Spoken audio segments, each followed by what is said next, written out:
Hello children, welcome back. In the previous lecture we were studying chapter 10, the story of cricket. We shall continue now. Modern cricket is dominated by test and one-day internationals played between national teams.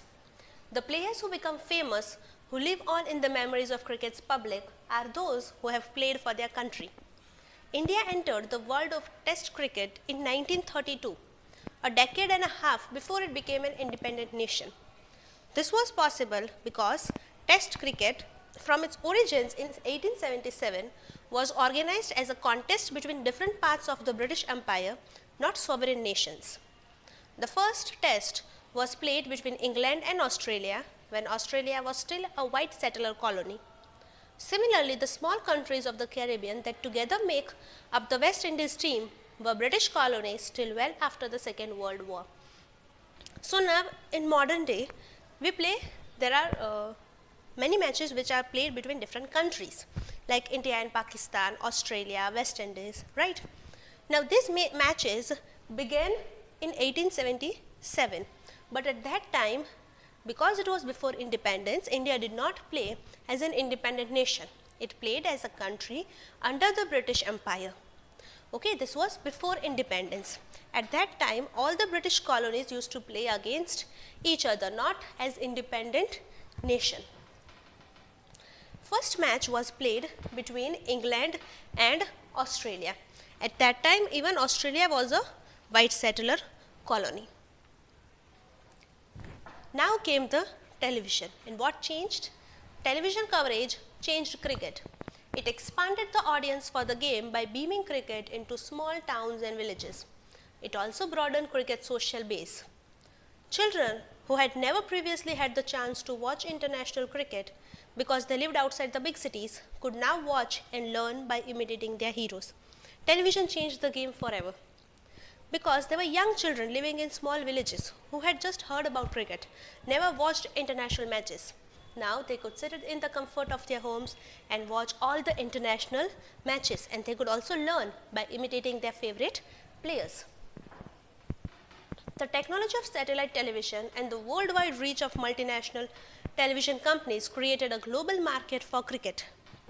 Matches in Sydney could now be watched live in Surat.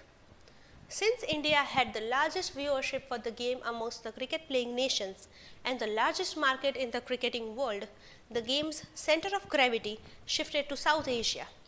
This shift was symbolized by shifting of the ICC headquarters from London to tax-free Dubai. Now, India was one of the countries with the most viewership of the game, and because of which the headquarters of ICC, which was earlier in London, was now shifted to Dubai. 150 years ago, the first Indian cricketers, the Parsis, had to struggle to find an open space to play in. Today, the global marketplace has made Indian players the best paid, most famous cricketers in the game, men for whom the world is a stage.